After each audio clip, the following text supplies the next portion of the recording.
आदरणीय प्रचार महोदय,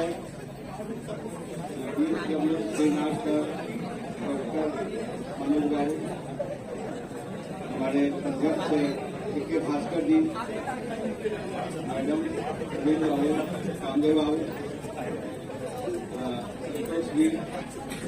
जितने भी हमारे शिक्षकगण हैं सभी का नाम एक ही साथ समझ लीजिए कि मैंने ले लिया। छात्र छात्राओं, शिक्षक शिक्षिकाओं, जितने भी हॉल में उपस्थित हैं सब लोग समझ लें कि मेरा नाम लिया जा चुका है। ये इन लोगों ने कहा कि मैं कम बोलता हूँ, ये बात सही है, मैं भी महसूस करता हूँ क्योंकि मैंने कुछ दिन कम बोलने का साधना किया था।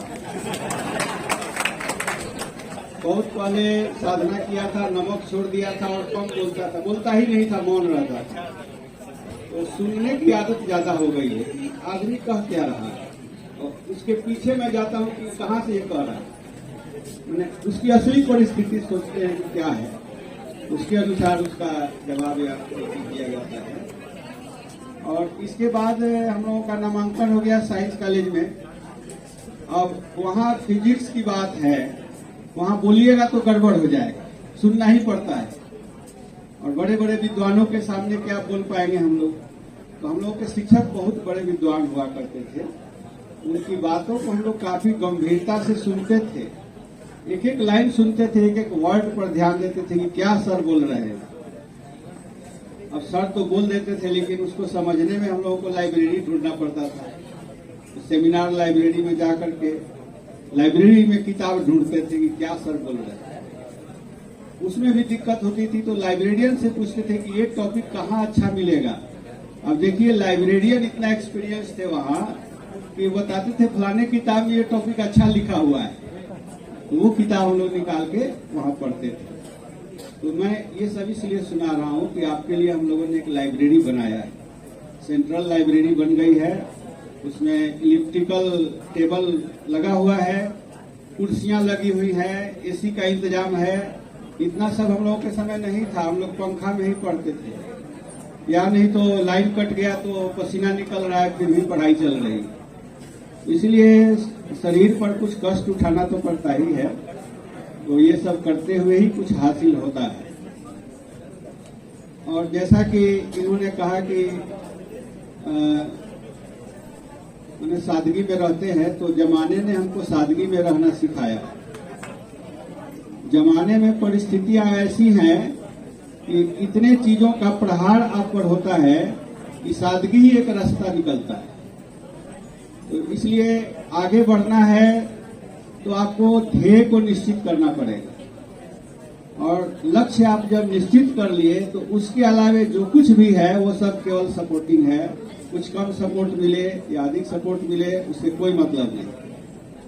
यदि आपको रजनी खलीले की किताब पढ़नी है तो वो किताब हाथ में रहनी चाहिए, और कपड़ा कैसा पहने है उस किताब को उससे कोई मतलब नहीं, आपका दिमाग उसमें लगना चाहिए।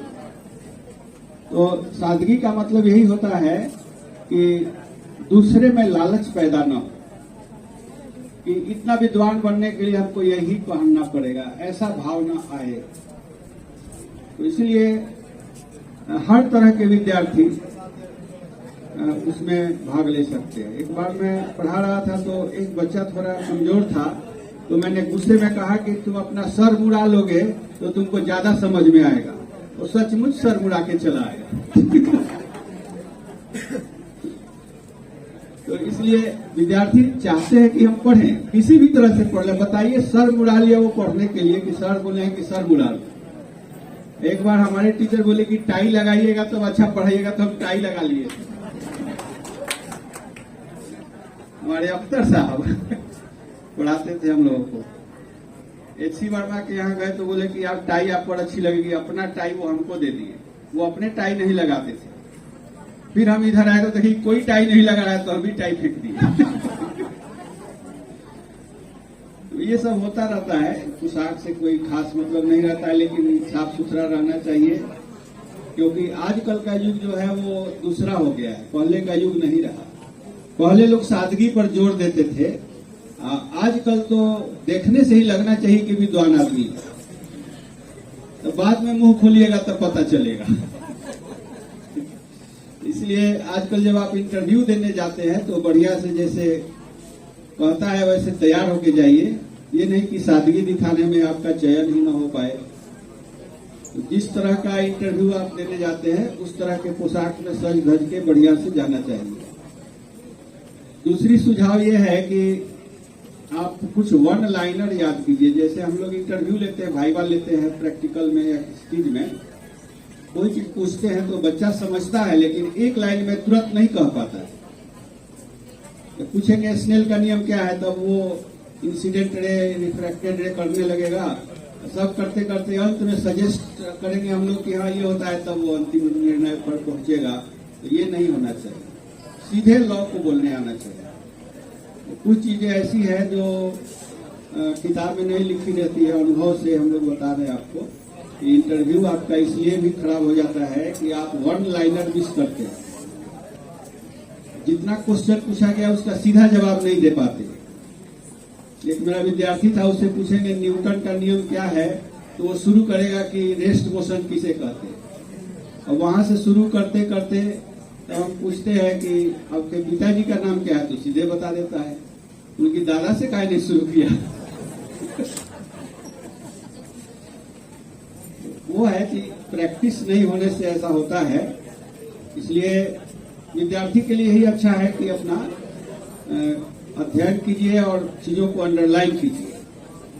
मेरा साइंस कॉलेज में नाम लिखाया था तो मेरे पिताजी ले गए थे दारोगा प्रसाद राय के यहाँ, जो हमारे क्षेत्र के नेताजी थे, और बोले कि इसको जांचिए तो कि कितना पानी में है।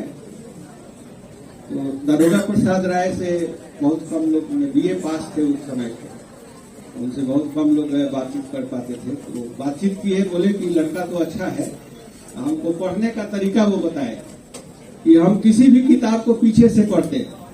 तो ये हमको पता लगा कि क्या पीछे से पढ़ते हैं। तो बोले कि फर्स्ट पेज पढ़ते हैं या लास्ट पेज पढ़ते हैं, समझ जाते हैं कि इसमें क्या लिखा हुआ है। तो फर्स्ट पेज वही जो प्रीफेस रहता है बुक का, उसी को वो इंडिकेट करते हैं कि प्रीफेस में ऑथर लिखे रहता है कि इसमें क्या है, और लास्ट में जो क्वेश्चन रहता है उससे पता चलता है कि ये क्या जानना चाह रहे हैं। तो वही चीज है आप भी अपना सकते हैं। क्वेश्चन से स्टार्ट कीजिए, कोई भी टॉपिक स्टार्ट विद क्वेश्चन।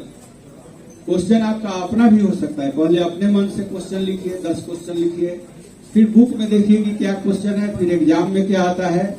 इतना ही का तैयारी करना है।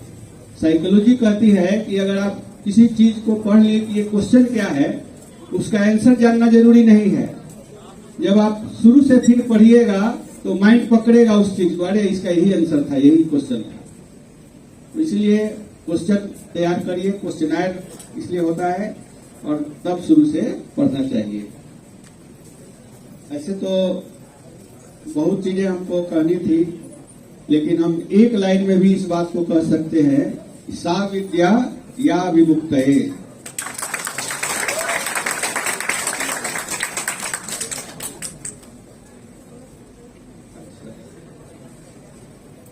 हाँ, एक लाइन में बोल देते हैं, सा विद्या या विमुक्तये। इसका अर्थ बहुत गहरा है। Knowledge is that which liberates, English में इसको यही कहते हैं। तो किस चीज से जो मुक्त करता है विद्या आपको? तो जितने चीजों से आपको कष्ट है, अनएम्प्लॉयमेंट है, नॉलेज का अभाव है, संसार के बंधन में पड़े हुए हैं, तो तरह तरह के जितने भी बंधन आप पर हैं जिससे आपको कष्ट है, उससे विद्या आपको मुक्त करती है। इसलिए किसी भी सूरत में पढ़ना बहुत जरूरी है। नॉलेज एक्वायर करना बहुत जरूरी है। और नॉलेज एक्वायर करने का अब आजकल एक ही स्रोत नहीं है। पहले स्रोत था कि गुरु मुख से सुने, किताब नहीं थी तो सर जो कह दिए, फिर वो अपने चेले को सुनाया, फिर वो अपने चेले को सुनाया, तो उससे ये श्रुति बनती थी। श्रुति ये कहती है, श्रुति वो कहती है, मतलब सुना हुआ चीज ये कहती है। उसके बाद बुक फॉर्म में आया, और आजकल तो बहुत से फॉर्म में है, इंटरनेट के फॉर्म में है, टीचर के फॉर्म में है, और बुक के फॉर्म में तो है ही है। इसीलिए नॉलेज का सोर्स बहुत बढ़ गया। तो उन सारे सोर्सों को एक्सप्लॉइट कीजिए और हम कहते हैं कि जान लगा दो। लास्ट लाइन ये। Thank you.